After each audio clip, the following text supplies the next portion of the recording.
It's absolutely apptacular. The Subject Cinema Android app. Everything you need to be a rabid Subject Cinema fan. Subject Cinema, 3-Minute Weekend, Tuesday Digidex, and Front Row 5 and 10. All right at your fingertips and available instantly. Plus, email and voicemail links, Facebook and Twitter hookups, Patreon support specials, and more is coming real soon. Don't just listen, app it. The all-in-one Subject Cinema podcast app.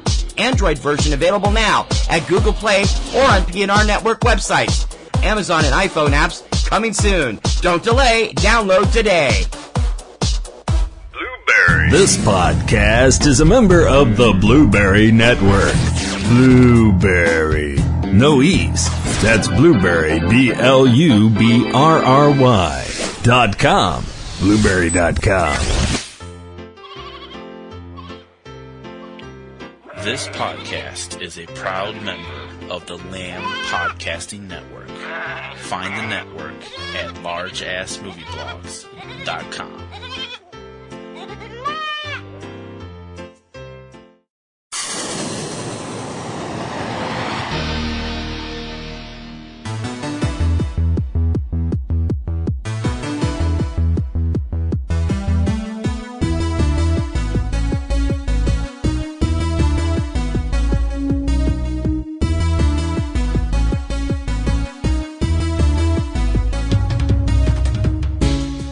On air, online, on now. From the hub of the universe, Boston, Massachusetts, USA, this is Subject Cinema, with your hosts, T.C. Kirkham and Kim Brown.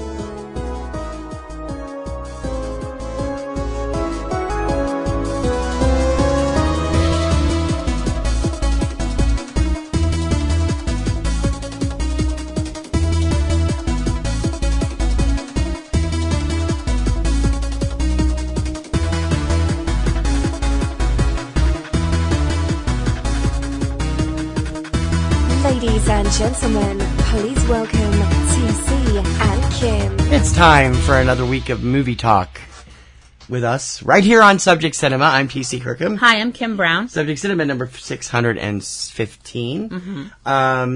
We've been discussing various things because we were doing stuff this weekend that kind of lent it to itself. And we're going to go back and look at a little bit about the movie musical this week. Because we spent some time yesterday with some really great music, with some really great guys that play some great music, Yeah, and we'll talk about that later in the show. Later on. If you want to talk about... Sorry, I've still got this horrible nagging cough. I'll try not to get through, try not to disturb us too much. The movie musical is something that a lot of film genres are very divisive. Some film genres people absolutely love, and some people can't stand. And that's pretty much true for every genre out there, you know. I think maybe except for kids' movies, because kids' movies, you know, at least at one point in your life, you were a child, and you probably enjoyed kids' movies. Maybe as you got older, you thought they were tedious, but at one point in your life, you liked them. But, I mean, for everybody out there, there's, you know, oh, I love science fiction movies, and somebody else is like, that's nonsense. Somebody else might be like, oh, I love romantic movies, and you know, somebody else, probably their boyfriend, is probably like or things like that. Musicals are definitely incredibly divisive. Some people love musicals, and some people are like, I would rather slam my hand in a car door than watch a musical. What started this discussion was WatchMojo.com posting a list of the top 10 jukebox musicals. Right. And I don't happen to agree with their definition or Wikipedia's definition of jukebox musical, but we'll get to that in a minute. Obviously, when you're talking about movies and musicals, you have to talk about the very first movie musical, which was 1927's The Jazz Singer. The one, you know, the first talkie film, the first film to use sound and all this stuff like that, which basically brought about an entire new era of the way people made films. Not only the way people made films, but the way people watched films. Because up till that point, you had the silent movie era, and you had... in the background from the piano player in the theater. Yeah, you actually had somebody... I realized for or some organ. people... Some places at organ. Yeah, for some people who are younger much younger. This is going to blow your mind. But at some point during the time that films have been around, they actually didn't have sound. So they had silent films, and you had somebody there with a piano playing along with the music, or an organ, or whatever. Musical. Yeah, we got it the first time. Don't make me get up from this chair. Fine. That all changed in 1927 with Warner Brothers releasing The Jazz Singer. The thing about The Jazz Singer that's it's a groundbreaking film, and it was the first talkie, first musical, first everything, and you couldn't show it today. Oh no! In theaters, you could. They tried to remake it in 1980 with Neil Diamond, and that was a colossal disaster. Hold up, wait a minute. Although not the same way. Yeah, not anyway, quite. We'll get to Hold that. up. Anyway, you could show The Jazz Singer. You could actually show The Jazz Singer if you were showing it in a college situation. Historical context. Yeah. If you were showing it in historical context, if you just ran it in the theater, there would be problems. Well, repertory theaters would probably be able to do it with the proper context. Right. Like the Brattle. Right. Well, that's because that's a more, I don't know how to word this and not insult people. You wouldn't want to do like a Disney re-release with this movie. Oh, no. In 1,500 theaters across the country. Oh, no.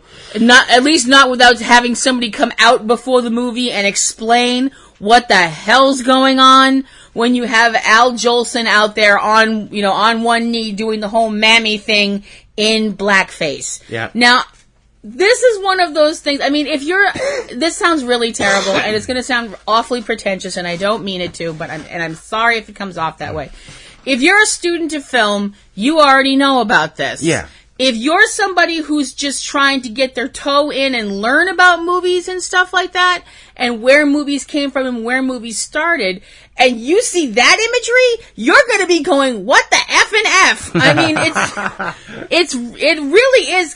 You look at it, I mean, even if you back then it was acceptable. Now, it's just, Megyn Kelly just lost her job over the whole topic. It's like, okay. It's not acceptable. No, but it was acceptable at the time. It was acceptable at the time. Right. Because back then, people accepted a lot of crap that Yeah, people wouldn't accept now because... They sure did. Because we're smarter and better people. Because it was reprehensible back then and it's reprehensible now. But if you take the blackface part out of it, which you really can't, but if you look at it that actually doesn't really play into the backstory of the film. No, I understand what you mean, but which is what they remade into The Jazz Singer. Right. Neil Diamond, when they remade Laurence Olivier. When they remade The Jazz Singer in the 80s with Neil Diamond, it was the whole thing that he was from a very, very Orthodox Jewish family, and his father wanted him to continue in the family footsteps and become a rabbi and all that, and he was like, no, I don't want to do that. I want to be a singer. And all this stuff with that, and his family was all like, what? And that whole thing. I mean, that's been done over and over and over again. Yeah. The whole, the son or the daughter, the child wants to be, I want to be my own person and do my own thing, whatever that is. And their parents are all like, what? No, you can't. Tradition. That's been a trope that's been, film, TV, movies, books, on and on and on and on. So, because that's real. Yeah, it is. That's real life. I mean, people who have families, that actually happens. People are like, well, you're going to be a shoemaker, just like I'm a shoemaker. See Coco. Yeah, like I'm a shoemaker, and my dad was a shoemaker, and my dad was a shoemaker, and you're like, I want to be a rodeo clown, or whatever. You want to be something different. Actually, Coco is the best example that I've ever seen. So yeah, it is back actually. And look at that. And I mean, you're right, and that's a great musical. That's a great musical. It's a musical, yeah. And it's awesome. If you haven't seen Coco, why the hell not see it immediately? But the interesting thing about The Jazz Singer was the fact that not only was it the first musical, it was the first film, with sound, obviously, for the musical part, but also dialogue and stuff like that. And this film wound up killing a lot of people's careers. The ushering in of the sound era of film that sent a lot of people's careers circling the bowl. Yep. See, the artist. Yeah, definitely. But that turned out to have a happy ending because he actually had a really sexy French accent voice, which Jean Dujardin has in real life. But a lot of people who were like, oh God, what are we going to do now? I mean, some people did manage to resurrect their career and go on and keep doing other things. But some people were like, oh God, I'm done. And they were, their careers were finished. As films continued to grow and as the film industry continued to grow and people, this was a whole new toy. I mean, this was a whole new shiny toy, and people were determined to bend it and twist it every which way they could. When people realized that people liked the whole idea of people singing on camera, they just took off with it. And you started having the movie musical become a genre of its own. The first big movie musical of its own was 1929's The Broadway Melody, which had a showbiz plot about two sisters competing for a charming song and dance man. It won Best Picture in 1929 and was the first to actually be advertised as all talking, all singing, all dancing, because the jazz singer only actually had had several musical numbers, only had like 2 or 3 bits of dialogue here and there, and the rest was the usual silent movie music. Yeah. This was a full talking film, and it changed everything again. I think that there have been, in my opinion, there have been 3 periods in time where musicals have been successful in a big way, more than unsuccessful in a big way. Right. There was the original period from 1929 through 1940, and then there was another period... I'd clip it off a little bit there, but like maybe 38 or so. Oh, okay, fine. And then another period from about 1945 to 1950, 52. The 60s, 1960s, all the way through. And again in the 2000s, which really is a big surprise. It is. The interesting thing is if you look at those time periods in regards to what is going on in the real world, quote, quote, it's very interesting and it's very telling how what's going on out there, again, influences what's going on in your favorite movie house. I think the reason that a lot of in the 1920s, you had these big, very glittery musicals. It was all very, gotta sing, gotta dance, gotta have 900 people behind you, Fred Astaire and Ginger Rogers doing, era, kick line stuff and Gene all that. Kelly. Is because people, you had the Depression, you had people wanted to escape. People wanted to escape the fact that their lives weren't where they wanted them to be. And they wanted to go to the movies and see people on screen living these amazing lives and having everything work out. I mean, how often do you see a musical with an unhappy ending?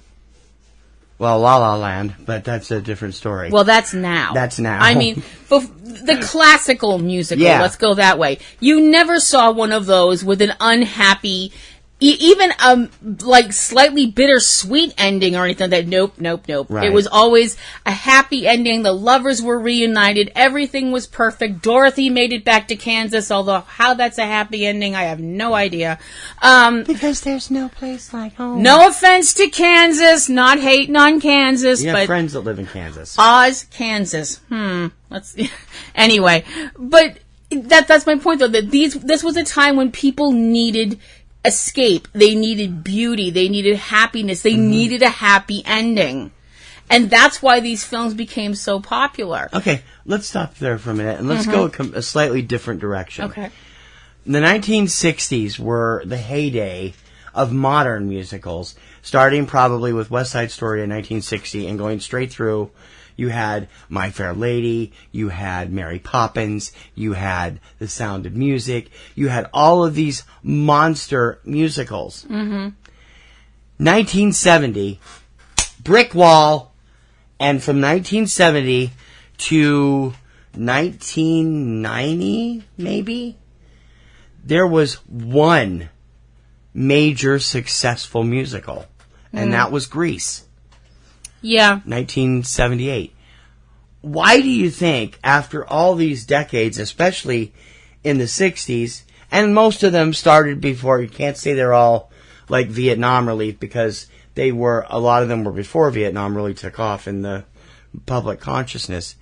Why do you think 1970 marked a cutoff point of successful musicals, to the point where practically everything that came out had musical base behind it, was a financial disaster? They weren't cool anymore.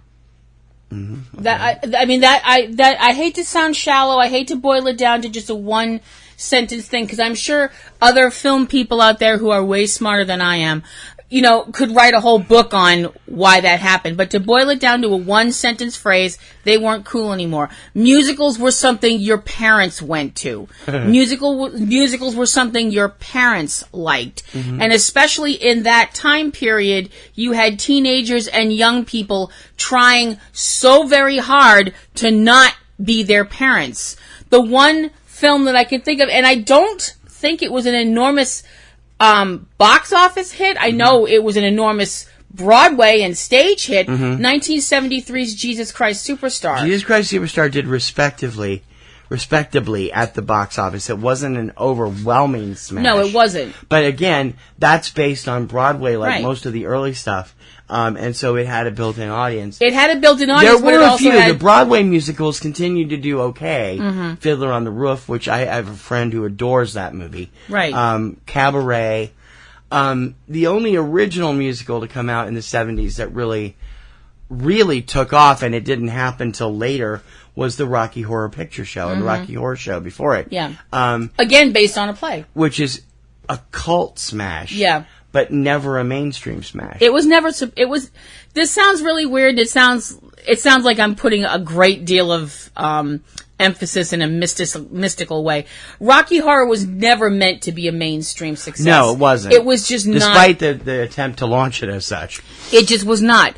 Based, as I mentioned, on a play, the Rocky Horror Show, when it became the Rocky Horror Picture Show, anybody who showed that thing before midnight was making a mistake. It was destined to be shown at midnight. It was destined to be something that would reach out to that special audience, that audience of people that didn't feel satisfied with what you got in the regular cinema. It was the cinema for the this sounds a little bit heavy-handed, but I do lump myself in that category. Mm-hmm. It was the cinema of the lost.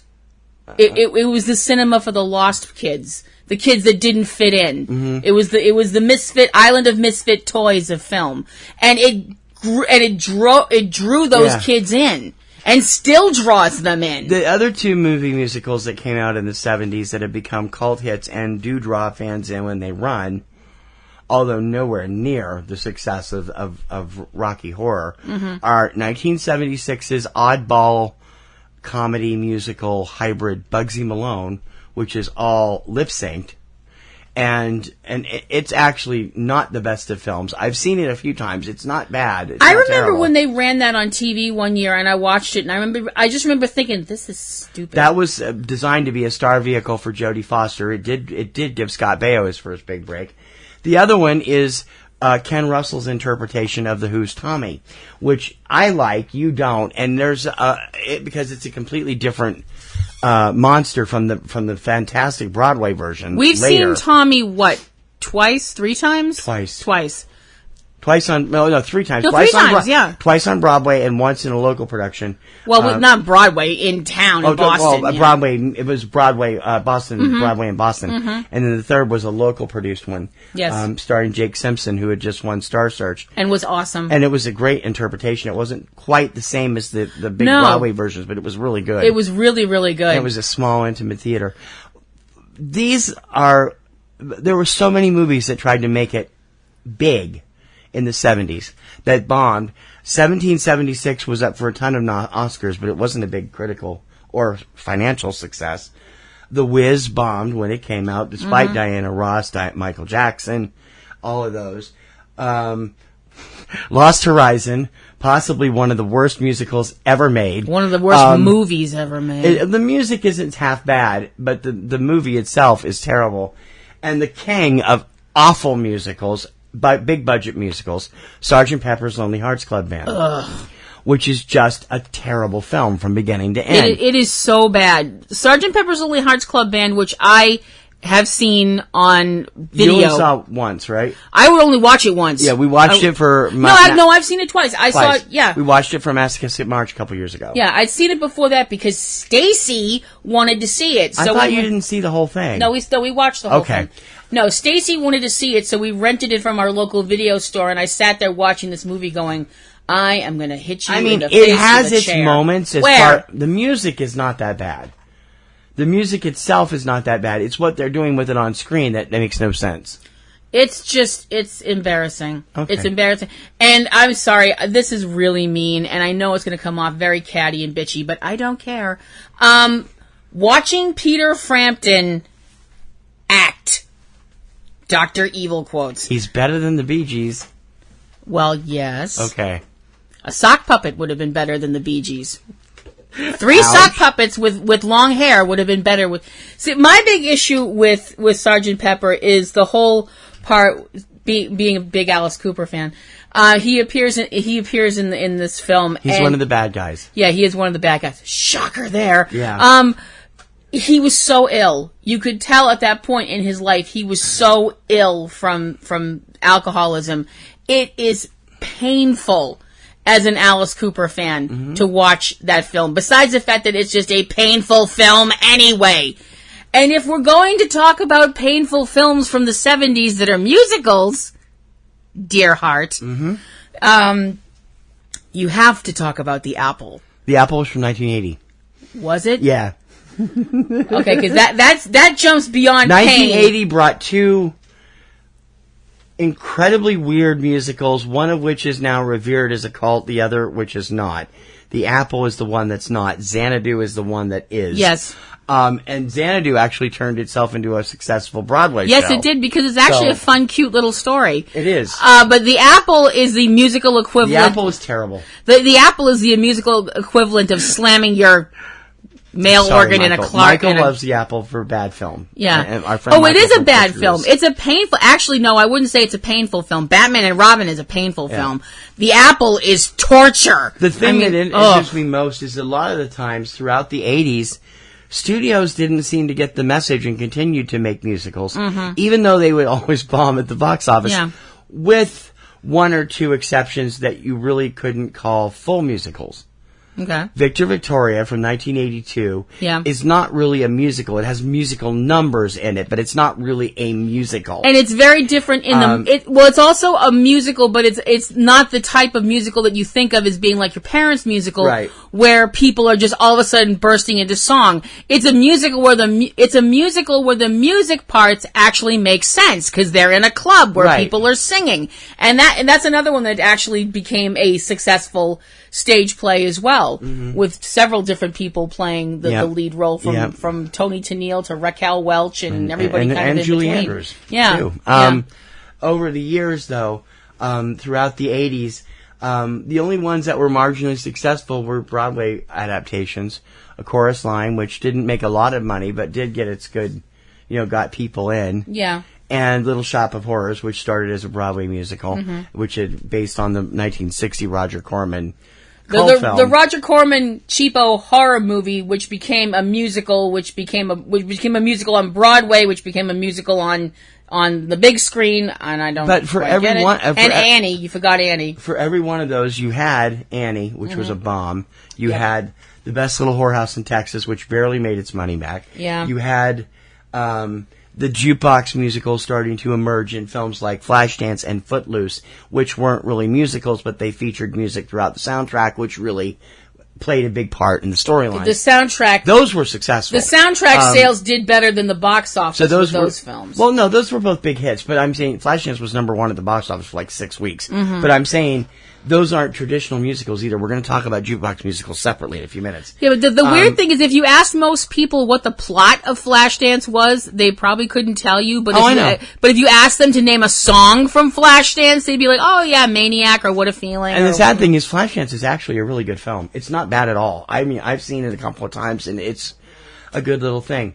The thing that got me more than anything with those is that all throughout the 70s, 80s, Disney was continuing to do animated musicals, which have had, bits and pieces of music, but were also shying away from it a little bit more as time went on, from the 40s and 50s when they did a lot of them, to the 60s when it slowed down a little bit, and then when Bedknobs and Broomsticks bombed in 1970 or 71, they kind of pulled the musical elements away from the cartoons. Why then did Disney decide, when it was time to get back into the musicals business, did they spend an enormous amount of money on a movie that I love, but was a critical failure and a box office disaster so big it almost sank the studio? 1992's Newsies. Newsies was a great film. It's now become it's a huge cult on film, and the Broadway show is a huge hit. Yeah. And I said back then, you wait, one day they'll bring it to Broadway and make it a hit. You did. Newsies, like you mentioned, Newsies inexplicable in the incompetence at Disney to handle that, because it starred mostly unmusical people, or people who were not known for music, people like Christian Bale, and Anne Margaret was known for music. Bill Pullman, I wasn't really familiar with his singing, but it so was on and so forth. Yeah. Yeah. Well, we all know that sometimes when Disney decides they're not really behind a film, they don't tend to market it as well. John Carter. Yeah. But yeah. Newsies came out, tested horribly, and they cut it loose, and it was like that was. Yep. But the weird, it's a shame because it is a great film. Yeah, but the funny thing is, it came it came out to the box, it came out to the theaters with barely any fanfare.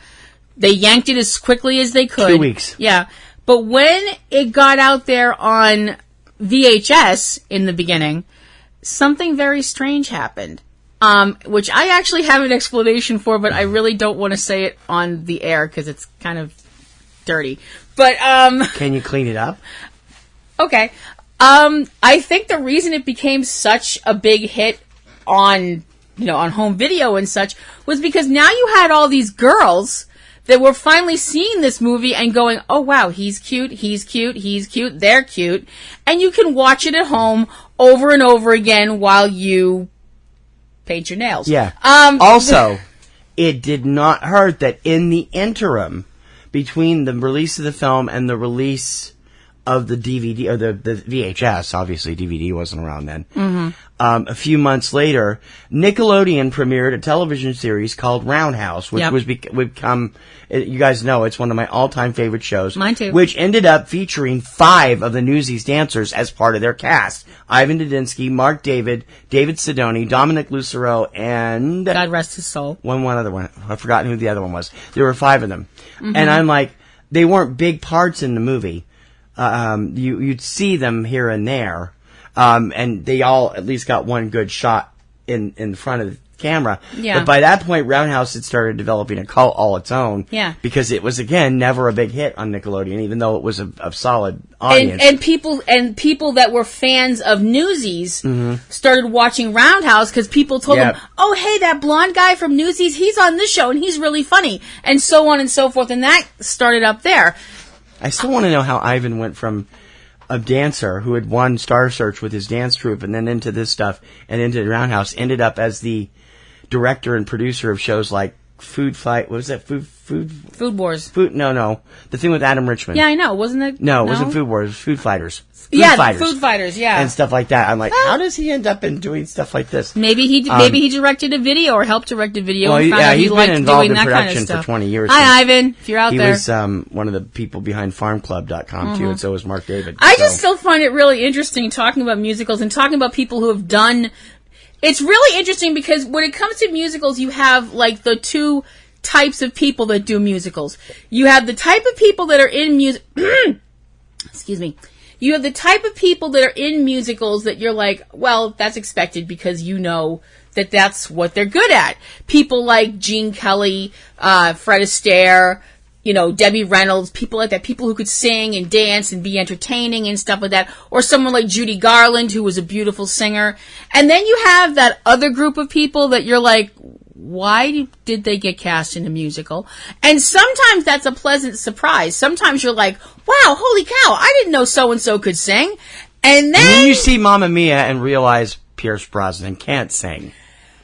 Yeah, there's that. Yeah, sorry, Pierce. Love you. But you have somebody like Christian Bale who went on to, Christian Bale's this very respected actor now, does all these amazing films, was an awesome Batman, and he won't even if you ask him about Newsies, that gets passed over like, phew, it's which I really think is kind of, maybe he didn't have a fun time making it. Maybe he felt embarrassed with the end result. I don't know. But I just think he pretty much tends to disown it, which is really a shame. It really is a shame because, I think it's a shame not because of his performance or anything like that, because he really wicked tried. But my thing is, I feel badly that he feels like he has to distance, it's very hard to say, himself from it because it brought so many people so much happiness. Yeah. That's where I'm coming from with that.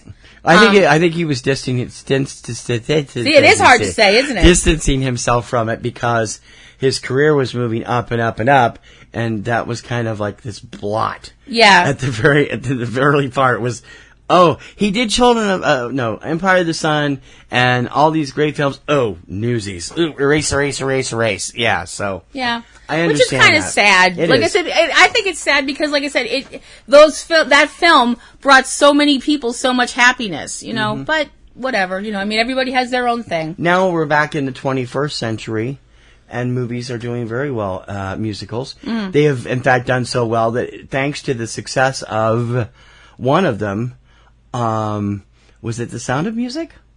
On TV? I think it was Grease. Grease. No, Grease wasn't the first one. No, Grease wasn't. No, the first one was The Sound of Music. Sound of Music with Carrie Underwood did an NBC Live thing, and ever since then, the 4 networks have been going crazy finding live musicals to do, which is something they haven't done since the early 60s. No. We got Hairspray, we got Grease, we've got Jesus Christ Superstar. Rent is coming in February on Fox. There's all kinds We've had the Rocky Horror Picture Show. Yeah, which we didn't see. Don't do that again. Yeah. It's interesting, and now musicals have become, it's a hit or miss. Some of them do well. Moulin Rouge was a modest hit. Chicago won Best Picture over The Two Towers. I have not figured that out yet. Some of us are still calling that Film. bullshit. It's a great film. Hairspray, monster hit. Mamma Mia, monster hit. And then you have some lower films that haven't done as well, but they have a lot of attention. La La Land, which almost won an Oscar. La La Land. Well, La La Land was popular. You also had Sweeney Todd, which was a very good film, even though it didn't do as well as it should have.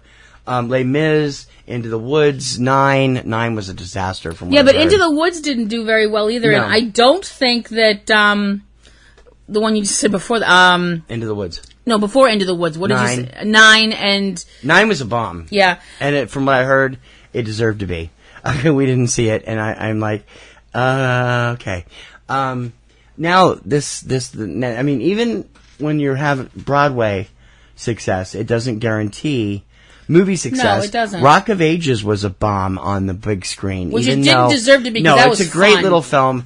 It's the only place I've enjoyed Tom Cruise in a long time. And it was Julianne Hough and Diego Boneta were the stars, and it was really terrific. It was, I think, one of the only performances Russell Brand ever gave that I didn't want to, gouge my eyes out. And Alec Baldwin. Yes. There were some good performances in that, and it was, of course, the true definition of what is now referred to as a jukebox musical.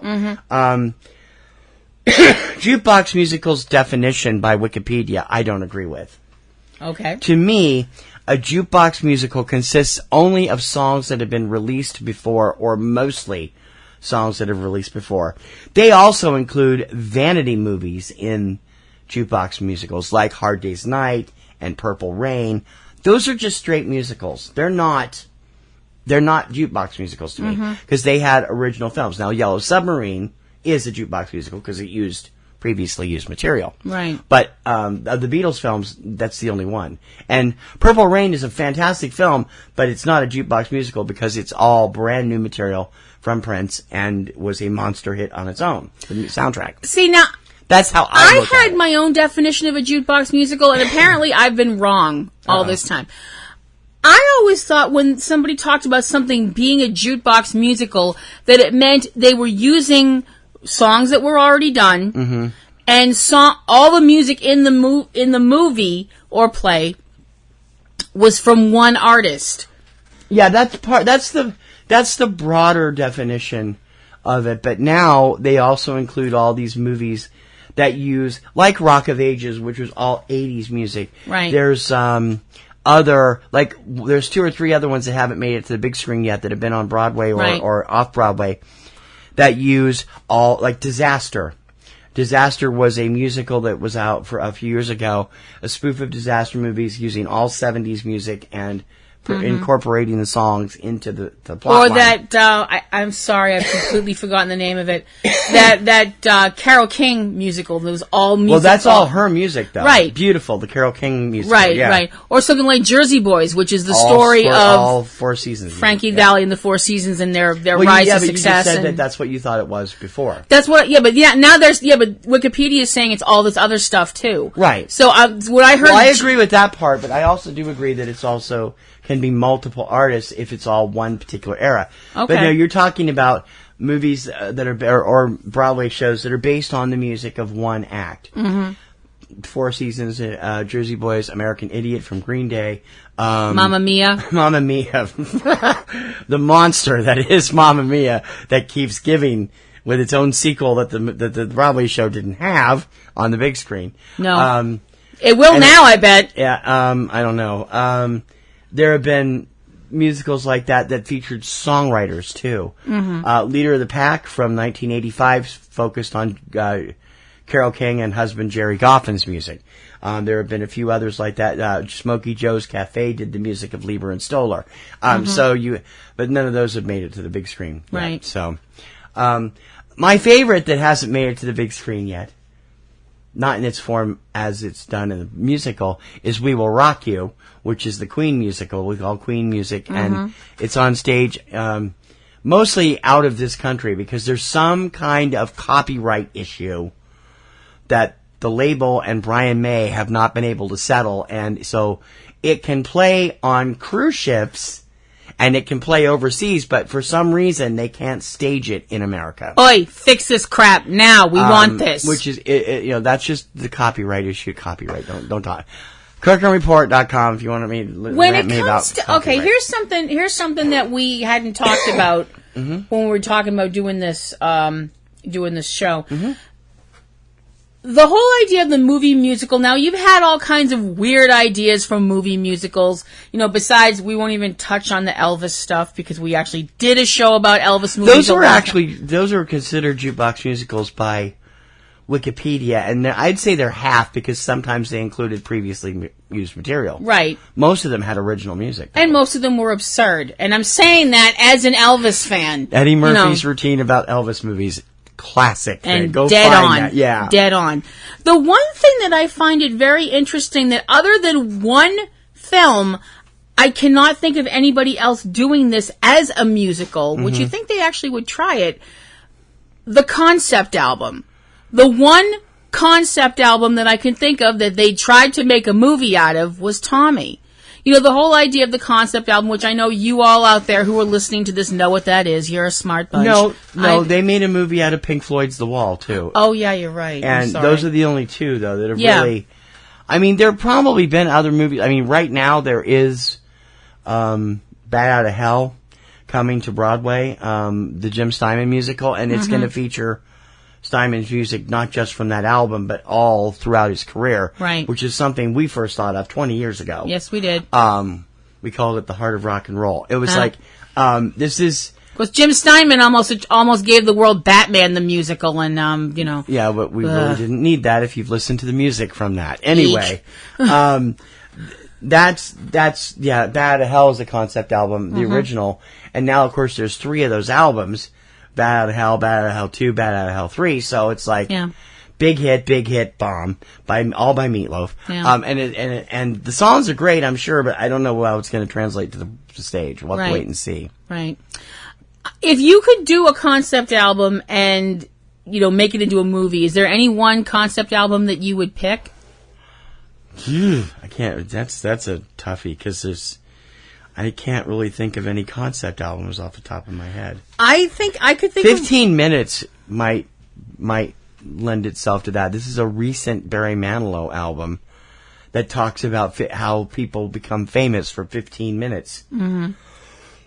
And I think they have already staged it, but it was the first Manilow album I actually bought for like 20 years, and it's really interesting. But I can't, other than that, recent stuff, I can't really think. Well, it doesn't have to be recent stuff, because one of mine is not recent at all. What's yours? Well, I would actually think about, if I was going to do a concept album as a film, Alice Cooper's The Last Temptation of Alice is one that I would think of doing. I would think that Kiss's Music from the Elder would be really interesting to do as an adult animated film. It might be if that album hadn't bombed so badly. I know, but I don't think the world was ready for it. No, but it does produce one of Kiss's best songs, which is A World Without Heroes, which I just think something like that song. Done in a very adult heavy metal style. I think, the magazine, not the genre of music. Right. I think that would be really interesting. But what do I know?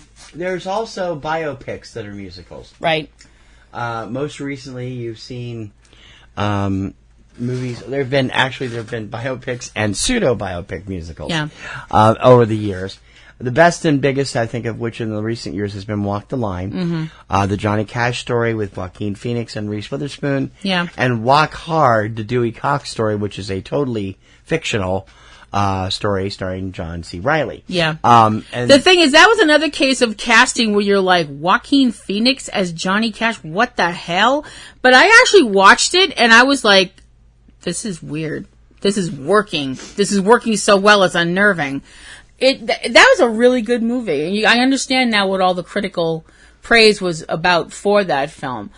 And some films are biographies of people, but they're not. They're almost biographies, like you said, pseudo-biographies. It's like, who the movie's about. Everybody knows who the movie is about. What are you talking about? What were you talking about? I was talking about Walk Hard. That's a fictional But character. I mean, like, a lot of I can't think of any off the top of my head, but there's been a few movies where you're going, I think they were really Gus Van Zant's, not Elephant, no, it's Last Days, isn't it? Yeah, Last Days of Kirk. Where with Michael Pitt as a Kurt Cobain type character. Yeah. And Bette Midler as the Rose, which is based on Which Janis is basically Joplin. Janis Joplin, just without the name Janis Joplin.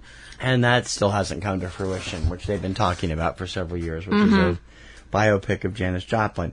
The musicals, I think it's interesting that one form of musical has never been able to find a audience in America, except with a very limited audience. The Bollywood musical. Now, India's film industry is known for putting the strangest musicals together over Well, the they years. seem strange to us. Well, no, they seem strange to a lot of Indians, too, also. Oh. From what I've heard, because they throw music in the weirdest stories. And yet, they have a following, and they continue to do them. Right. All the time. Yep. What about, let's just shift here for a minute. Let me cough again. The documentaries. Are there musical documentaries that you could actually consider musical in the way that we're thinking about it? Well, something like, the 900 documentaries about Woodstock. Right. The people who were there, people who wanted to be there, people who were there but don't remember because they were stoned, so on and so forth and blah, blah, blah. There have been so many documentaries over the last few years, though, that have been on musical stars. One of this year's last couple of years' biggest one has been Whitney, about Whitney Houston. There is Quincy, about Quincy Jones. And there are also musical movies that are not quite about people. If you've never seen the film Passione, which is about the music of Naples, Italy, put together by John Turturro. It is a fascinating and absolutely incredible film. It is. It's really beautiful. I mean, it's all featuring local performers as well as Turturro, Max Casella, and a couple of other people. And it is what was one of our favorite movies that year. It was absolutely blown our mind. We found out about it from Film Comment. Mm-hmm. Managed to get our hands on a screener and just were blown away by this film. And now we recommend it to people and they're like, what is that? Why should I watch that? Because it's enjoyable. Yeah. It really, see, the cool thing about a documentary is that if you, to me, the biggest successful thing you can say about a documentary is if you come out of it not knowing something that you didn't know going in, or having a new interest in something that you never had an interest in before you saw it.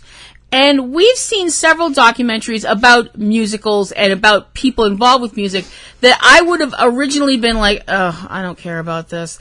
One of them was a film about country music, about the people that made the outfits and took pictures and things of country music stars. It was I forgot, Country Music Portraits of a Sound. It was about photography. Mm-hmm. And it was fascinating, yeah. Yeah. Because, I mean, I grew up not knowing very much, if anything, about country music. It just wasn't played in my house. My parents listened to standard stuff. I listened to what was on the radio at the time, and my younger sister listened to Michael Jackson. So we just didn't play it. It just wasn't in our house. And when I thought of country music and I thought of the way country music people looked on TV, I had a very limited view of it. And you grew up listening to that. You grew up seeing that stuff. I grew up forced to listen to it, yes. Well, I didn't want to say it that way. At my grandparents' house, yes. But you knew that look, that fashion style. Oh, I know. I admit to being unabashedly a fan of the country music TV shows like Hee Haw and Pop Goes the Country and all those syndicated shows that ran in the 70s and early 80s. So I was acquainted with what they called Countrypolitan, which is flashy rhinestone outfits. Porter Wagner in his rhinestone-studded suits. Fringe. And his high hair. So much fringe. Yeah, and fringe. Although he wasn't so much fringe, although he had some. But yeah, it was designed to look like millionaires singing country music songs. It was designed to stand out. And if that was what you were going for, as in a small plane might land on you, mistaking you for a runway, mission accomplished.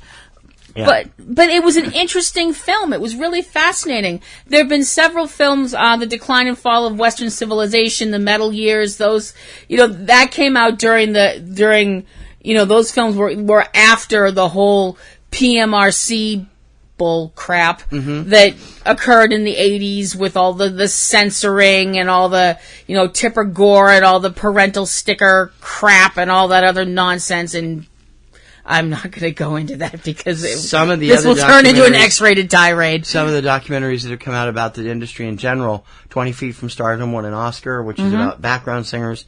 One that we saw that fascinated both of us was the Orion. The Man Who Would Be King. Yes. Which was an unusual little documentary about him. He never pretended to be Elvis. Very unusual man. He never pretended to be Elvis. But people he didn't thought have he was to. No, people thought he was the return Elvis Presley come back to life. Because his sound is very similar. Yeah. Some of them did. Yeah. Some people... There was a huge cult of people who did. There was... after Elvis Presley... that Elvis was dead. Yeah. That Elvis is living in a trailer park in Minnesota using the name Bubba Hotep and go on. Stop it. Once Elvis Presley died, a lot of people's lives had this great big hole in them. And into that hole to fill that came this masked man. I am not making that up. This guy would perform with this blue, what do they call that style? Domino mask. Like blue Lone Ranger mask on. He wasn't the first to do that, but David Soul started off his career as the masked singer on Shindig back in the 1960s before he became popular on Here Come the Brides and Starsky and Hutch. Okay. Anyway, this guy called himself Orion. He was similarly built to Elvis, I guess, in the fact that he was a white male with dark hair and all 4 of his limbs. Other than that, but you had, sorry, apparently caused an episode. But you had people, and these people, they talked to them during this documentary, and these people are not being ironic. They are not mugging for the camera. No. You can tell some of these people, really honest to blog, believed that man was Elvis Presley, who had faked his death but couldn't keep away from singing, so now was singing under a mask, calling himself Orion. And they went into that whole cult too in the movie, which was a fascinating little film. And I'm sorry, I spent most of this movie with my jaw, like, somewhere about here, like, right touching my lap, because I was just like, what? I mean, it's amazing the amount of belief people are, the suspension of disbelief that some people have. If you stretched a rubber band with their suspension of disbelief, I think it would wrap around the world twice. You know, but the crazy thing is, if you want to get into a different kind of music, the documentaries are actually the way to go, I think, because we saw a really cool documentary just this last year at the Salem Film Fest, Sleaford Mods, a bunch of Kunst. That was really fascinating. We've seen several good movie musical documentaries up there. Yeah, we've seen several documentaries about bands and, you know, different kinds of music. People Our Vinyl Weighs a Ton was one of my favorites, the story of Stone's Throw Records, and it was fascinating. It was, you're right. There's also a couple of oddball musicals, and the fact that they were using multiple people to portray the same person. I'm Not There, from director Todd Haynes, used 8 or 9 different people to play versions of a Bob Dylan-like character using Bob Dylan's music. They used everybody from Heath Ledger to Cate Blanchett under the makeup, playing him. And Love and Mercy, one of our favorite films of the past 10 years, portrayed Brian Wilson in 2 different aspects of his life, with Paul Dano as the younger Wilson and John Cusack as the older Wilson. And it was an absolutely brilliant film. And a performance of Brian at the end of the film. And Brian was actually there performing at the end of the film. That is such a good film. It'll break your heart, but it will put it back together again. Yeah, and I mean, that was just, I hated to see that, because you see, Paul Dano, I love anyway. He's just an amazing young actor, and to see him enact this kind of hell that mental illness took Brian Wilson into, as he would use more and more drugs and get worse and worse and worse. And then trying to pull himself out of it as the older Wilson with Cusack. It was a fascinating not being film. helped by his therapist, who was this Dr. Eugene Landry. I have some very colorful language I like to use in regards to him. If you've never seen Love and Mercy, it's something that you owe yourself to see, because it's an amazing, amazing film. And the music is great. I mean, it is all Beach Boys stuff that is lip synced to from Paul and John, but it's a terrific film and terrific performances. Better performance I've ever liked from John Cusack. I'm not a big fan of his. I like him in certain things, and Love and Mercy just blew my mind. His turn as Nixon in the Butler blew my mind too. So he had two winners in a year or two there. What do you guys think of movie musicals? Do you think of jukebox musicals as something like me, where it's from a major film or from major hits, or do you think it should be like, because they contend that Singing in the Rain is the #1 jukebox musical, Watch Mojo did, and it used previously recorded material. See, I didn't know that. I didn't either, we were both sitting there like, what? What? Yeah, no. Should it all be pre-recorded or previously released, or should it be? Can you use originals? Is that a jukebox musical? And what do you guys think in general of the current state of musical movies? Let us know. SubjectCinema@PNRNetworks.com. Real movies for real people. Subject Cinema. All right, Kristen, I am so excited that you've decided to do a podcast with me, but what are we going to do a podcast about? There's so many other movie podcasts. We got to do something original. Well, I'm a big fan of Disney movies. What about something like that? That's just kid stuff. What do we want to do that for? Did you know that The Avengers is a Disney movie? Or that Pulp Fiction is a Disney movie? Pulp Fiction is not a Disney movie. It's technically owned by Miramax, which is part of Disney. We are still going to talk about the Disney animated movies, though, right? I thought you said that was kid stuff. Well, I've got 2 kids. I got to be a good dad and stuff. So be sure to subscribe to the Walt Sent Me podcast, where we discuss the various subsidiaries of the Walt Disney Studios, including the animated movies. It's available on iTunes, Podomatic, and wherever you find great podcasts. And I swear, it's not kid stuff. Subject Cinema. November 10th, 2018. That was last night. As we're recording this, we got to attend a show we've wanted to go. I wanted to see from the first it was announced, and it was a little bit different than what we've normally seen with these guys before. But we had fun. We went to see Hanson at the Orpheum Theater in Boston, performing String Theory, which is a new concept, actually a concept album they've released, which features new music, old music, and what Zach described as deep cuts, which are album tracks that you don't know well or material only released for the club beforehand.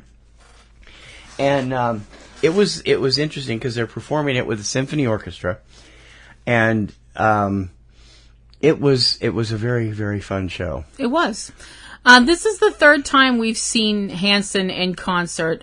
And for those of you who are going, Hanson, you mean those little dweebs that don't even go there. We've stopped going there with our fans. Well, I know. Yeah. They know. Our fans know there's more to Hanson than Mbop, although Mbop, if you listen to it, is a great song. And is included in String Theory, by the way. They are definitely beyond that. They're a great bunch of musicians, and they're a fun bunch of guys.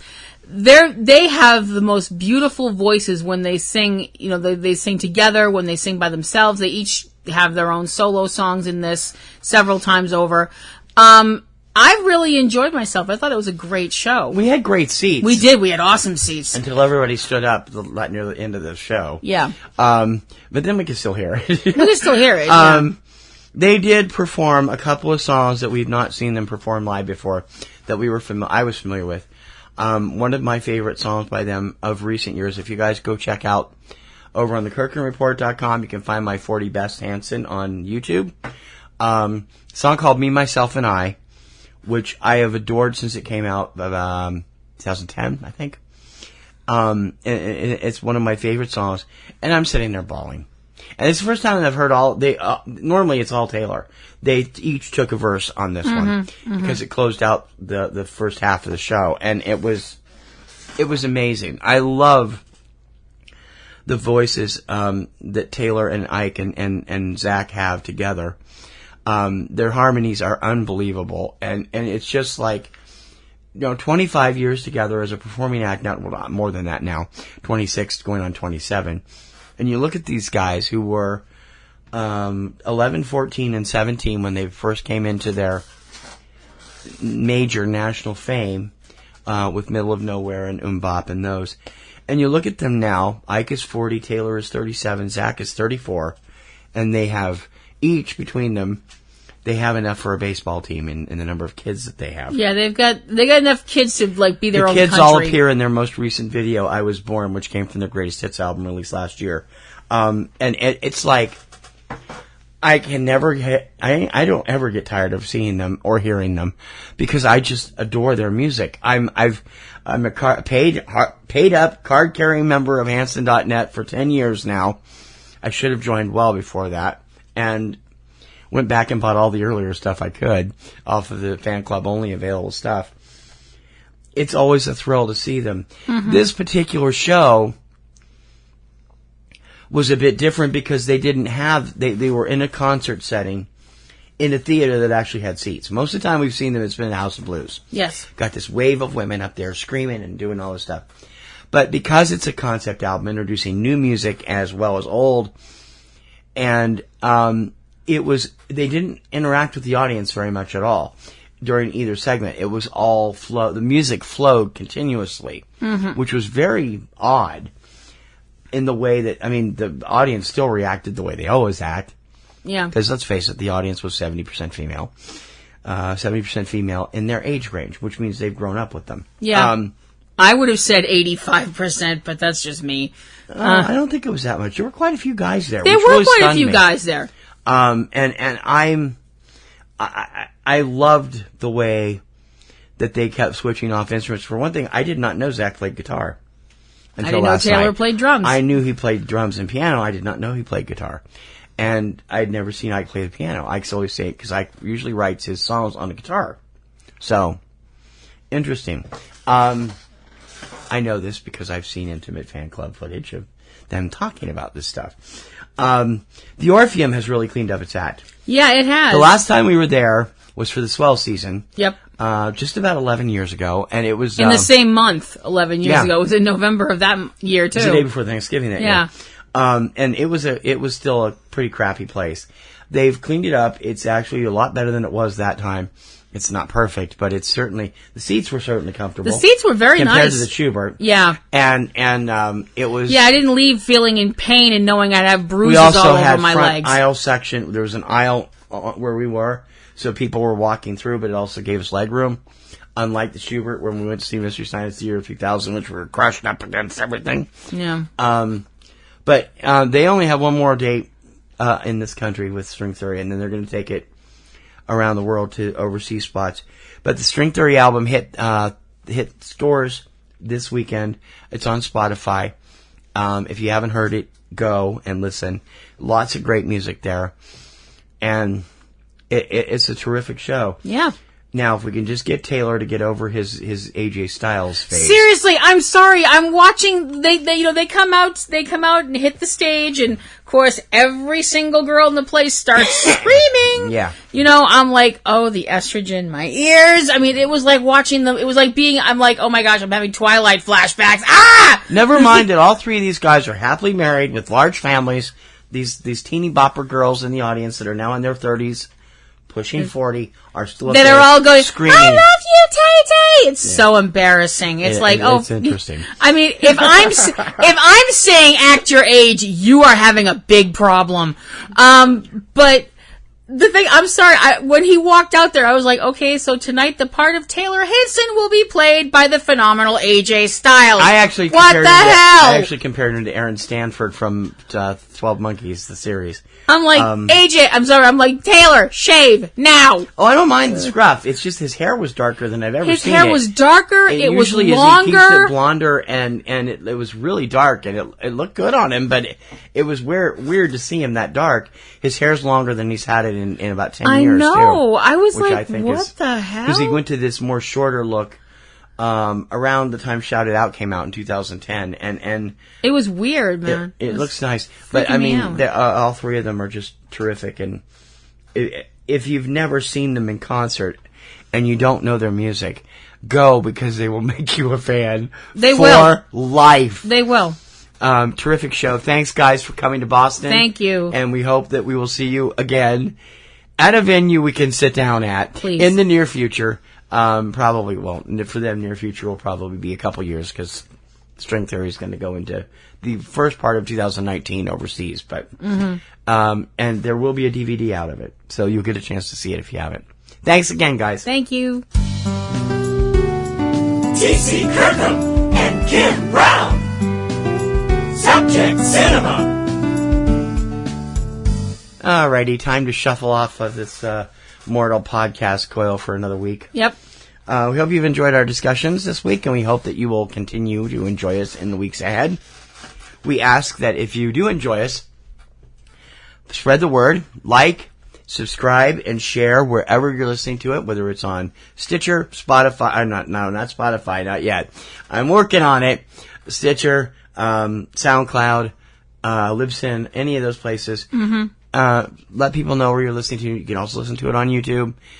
And we could really use your support. If you become a Patreon supporter, you're going to get some cool perks. And we do have a few Patreon-only shows about to debut.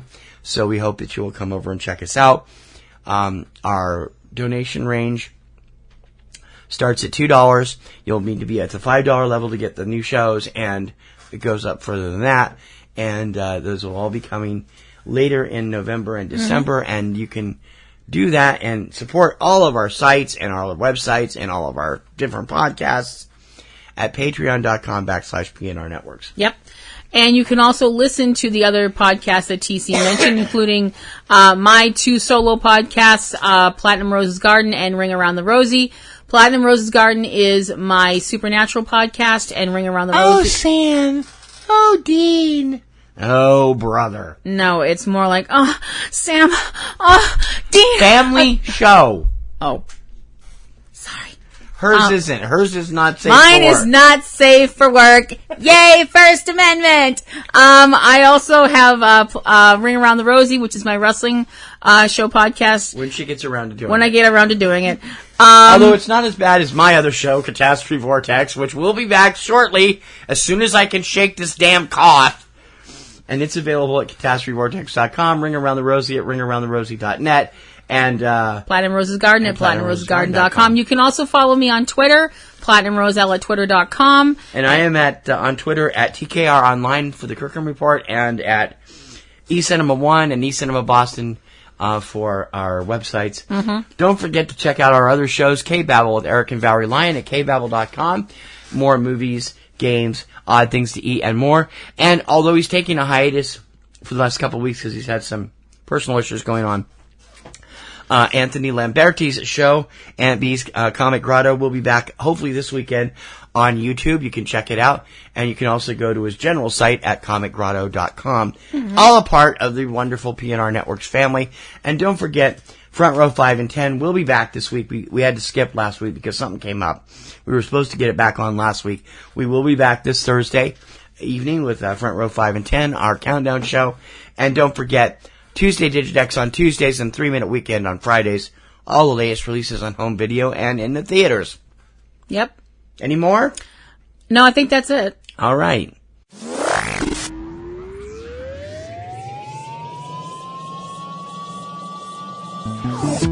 Let's have fun as we tap dance our way right out of here on Subject Cinema. I'm TC Kirkham. I'm Kim Brown. May your popcorn always be buttered. And may your roses always be in bloom. See you next time. Bye.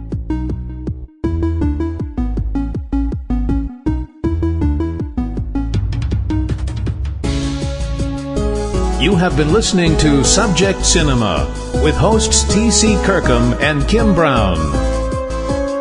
Subject Cinema is produced by PNR Networks, Boston, Massachusetts, which is solely responsible for its content. Subject Cinema theme performed by Eric Lyon. Subject Cinema is recorded and produced using Sony Vegas products. Subject Cinema is copyright 2018 by PNR Networks under a Creative Commons license. Check out a new episode of Subject Cinema every weekend. Until next time, this is Bob Taylor for Subject Cinema, and we'll see you at the movies. That's all.